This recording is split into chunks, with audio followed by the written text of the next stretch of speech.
নিয়াং মাত্র 17 বছর বয়সী একটা কিশোরী। তার বাড়ির উঠোন থেকে নদীর ওপারের চীনা গ্রামগুলোর মিটমিট করা আলো সে দেখতে পেত।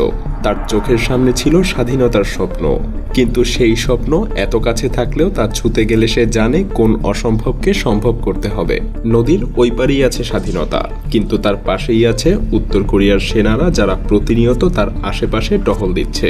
মিনিয়াং এক গভীর নিঃশ্বাস নেয় এবং আস্তে আস্তে তার প্রথম পদক্ষেপটা রাখে বরফে। এটাই ছিল তার জীবনের রহস্যময় যাত্রার প্রথম পদক্ষেপ, এক দুঃসাহসিক যাত্রার শুরু, যা তাকে নিয়ে যাবে এক আশ্চর্য এবং দীর্ঘ 7 বছরের এক অসম্ভব অভিযানে। 2017 সালের নভেম্বরের এক মলিন সন্ধ্যায় আমি নিজেও শুরু করেছিলাম মায়াজাল নামক এক দুঃসাহসিক অভিযান। আপনাদের ভালোবাসায় সেই দিনের সেই ছোট্ট মায়াজাল আজ পরিণত হয়েছে 10 মিলিয়নেরও বেশি মানুষের এক বিশাল পরিবারে। এই রমাদানে মায়াজাল পরিবার একা বড় হবে না, বরং আপনাদেরকে সাথে নিয়েই বড় হবে।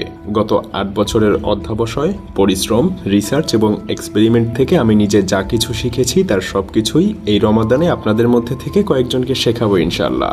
বিস্তারিত জানতে চেক করুন ডেসক্রিপশন এবং প্রথম কমেন্টে। উত্তর কোরিয়া তার নাগরিকদের উপরে যে নির্মম অত্যাচার চালায় সেটা বিশ্বজুড়ে কুখ্যাত। সেই সাথে কিম জং উনের শাসনামলে পালানো যেন আরও কঠিন হয়ে উঠেছে।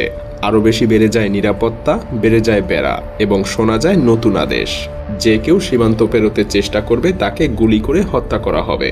কিন্তু প্রতি বছরই শত শত কোরিয়ান নাগরিক প্রাণপণে চেষ্টা করে তাদের দেশ ছেড়ে পালানোর। ফলাফল, অসংখ্য মানুষকে মরতে কিংবা বন্দী হতে হয়। একের পর এক ভয়ঙ্কর যাত্রা, একটার পর একটা নির্যাতন, কিন্তু এর মাঝেও তাদের একটাই উদ্দেশ্য, স্বাধীনতা। মিনিয়াং, যারা জীবনে এত কিছু সহ্য করেছে, সেই ভয়াবহ অবস্থাকে ছাপিয়ে যাওয়ার জন্য চীন সীমান্তের দিকে পা বাড়ায়, যেখানে তার সামনে শুধু একটাই প্রশ্ন ছিল, যদি এবার পালানোর সুযোগ পায় তবে কি তার জীবনের গল্প এক নতুন পথে মোড় নেবে, নাকি বীভৎস কিছু ঘটবে তার সাথে। যদিও উত্তর কোরিয়া থেকে পালানোর অনেক পথই আছে, কিন্তু সবগুলো পথই ভয়াবহ এবং রক্তাক্ত। সবচাইতে সহজ পথ মনে হতে পারে দক্ষিণ কোরিয়ার দিকে যাত্রা, যেখানকার ভাষা এবং সাংস্কৃতিক ঐতিহ্য প্রায় একই। তবে এই পথটাই সবচাইতে বিপজ্জনক, কারণ মাঝখানে রয়েছে ডিমিলিটারাইজড জোন, বিশ্বের অন্যতম বিপজ্জনক সীমান্ত। এটা শুধু নামেই ডিমিলিটারাইজড, বাস্তবে এটা এক ভয়ঙ্কর যুদ্ধক্ষেত্র। এখানে যে কেউ পা ফেললেই গুলি খাওয়ার সম্ভাবনা রয়েছে। 2017 সালে উং সিং নামক এক ব্যক্তি এই পথ দিয়েই পালাতে চেয়েছিল, তবে তার পালানোর গল্প একেবারে সিনেমার মতো ছিল। হঠাৎ একদিন বিকালে ডিমিলিটারাইজড এরিয়াতে অদ্ভুত কিছু ঘটে। উং সিং একটা সামরিক গাড়ি চালিয়ে সীমান্তের দিকে যাচ্ছিলেন। দক্ষিণ কোরীয় নেতারা তার গাড়ির গতিবিধি লক্ষ্য করে এবং তাকে তাড়া করতে শুরু করে, কিন্তু উং সিং না থেমে গাড়ি ছেড়ে হাঁটা শুরু করে। উত্তেজনায় তার শরীরে তীব্র আঘাত আসে, তবুও সে হাল ছাড়ে না। অবশেষে কুর্তি দিয়ে সীমান্তের ডেমার্কেশন লাইন পেরিয়ে দক্ষিণ কোরিয়ায় পৌঁছায়। তার শরীরে অসংখ্য আঘাত ছিল, কিন্তু তার সাহস তাকে বাঁচিয়ে দেয়। তবে সীমান্ত পেরোনোই শেষ কথা নয়, কারণ উত্তর কোরিয়া থেকে পালানোর অসম্ভব যাত্রায় এটা তো মাত্র শুরু। কিভাবে, একটু পরেই বুঝবেন। যাই হোক, অনেক প্রতিবন্ধকতা পেরিয়ে চীনে গিয়ে মিনিয়াংয়ের জীবন পুরোপুরি পাল্টে যায়। চীনে পা রেখেই মিনিয়াং অনুভব করে সে যেন এক নতুন পৃথিবীতে প্রবেশ করেছে, যেখানে কোনো দমনপীড়ন নেই, কোনো ভয় নেই। তার চারপাশে শুধুই আধুনিকতা আর স্বাধীনতার স্বাদ।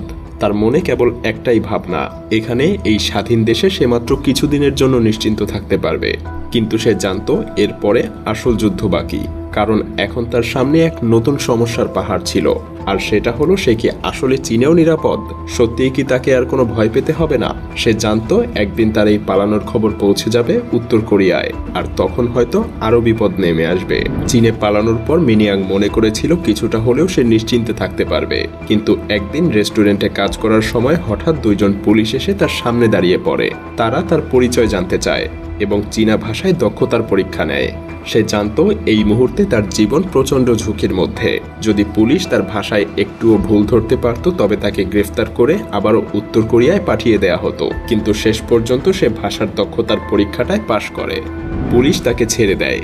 চীনে পুলিশের হানার পর মিনিয়াং জানতো এখন তাকে আরো বেশি চুপচাপ এবং সজাগ থাকতে হবে, সবকিছুতে সতর্কতা বজায় রাখার, এবং এক কঠিন পাঠ শিখে সে সাংহাই শহরে চলে যায়, যেখানে তার জন্য নতুন পরিচয়ের ব্যবস্থা করা হয়। নতুন নাম, নতুন পরিচয় এবং এক নতুন জীবন শুরু করার সুযোগ। এখানে এসে মিনিয়াং একটা দক্ষিণ কোরিয়ান কোম্পানিতে কাজ পায়। এখন তাকে মাত্র একটা উদ্দেশ্য নিয়েই চলতে হবে, সেটা হলো দক্ষিণ কোরিয়ার দিকে এগিয়ে যাওয়া। যতই দিন যাচ্ছে মিনিয়াং জানতো এই পালানোর যাত্রার শেষ গন্তব্য দক্ষিণ কোরিয়া। সে জানতো সেখানে গিয়ে তার জীবনের চূড়ান্ত মুক্তির পথ খুলে যাবে। তবে পথটা অতটাও সহজ ছিল না। চীনের সাংহাই থেকে দক্ষিণ কোরিয়ার দিকে আসার সময় মিনিয়াংয়ের সামনে এক নতুন বিপদ ছিল, ইমিগ্রেশন। তাকে যদি কোনোভাবে ইমিগ্রেশনের সন্দেহ করে তবে তার দীর্ঘ যাত্রার এখানেই শেষ হয়ে যাবে। ইমিগ্রেশন কর্মকর্তারা তাকে প্রশ্ন করতে থাকে। তার গল্প শুনে তারা তাকে সন্দেহ করতে শুরু করে। কতবার যে তাকে প্রশ্ন করা হয়েছিল সে নিজের সেই অনুভূতিগুলো প্রকাশ করতে পারেনি।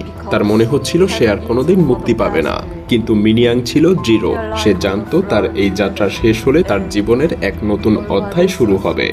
কয়েক সপ্তাহ ধরে জিজ্ঞাসাবাদ এবং ভয়ঙ্কর পরিস্থিতির পর অবশেষে তাকে দক্ষিণ কোরিয়ায় প্রবেশের জন্য অনুমতি দেয়া হয়। তার কাছে সেই মুহূর্ত ছিল জীবনের সবচাইতে বড় জয়, যেখানে একাধারে তার কষ্ট, আত্মত্যাগ আর ত্যাগের প্রতিফলন ঘটছিল। আজ মিনিয়াং, যিনি হায়ানলি নামে পরিচিত, এখন তিনি দক্ষিণ কোরিয়াতে একটা মানবাধিকার কর্মী হিসেবে কাজ করছে। সে আজ উত্তর কোরিয়ার পালিয়ে আসা মানুষদের সাহায্য করার জন্য কাজ করে, তাদের মুক্তির পক্ষে কথা বলে। তার জীবনের গল্প আর সংগ্রাম তাকে একজন সাহসী নারী হিসেবে প্রতিষ্ঠিত করেছে। তার যাত্রা ছিল ভয়ঙ্কর, কঠিন, কিন্তু তার জন্য এর থেকে বড় শিক্ষা আর কিছু হতেই পারত না। মুক্তি শুধু একটা লক্ষ্য না, এটা হলো সাহস, সংগ্রাম এবং নিজের বিশ্বাসের উপরে অটুট থাকার ফলাফল। এভাবেই মিনিয়াং নিজের স্বাধীনতার জন্য যুদ্ধ করে দীর্ঘ যাত্রার পর এক নতুন জীবনে পদার্পণ করে।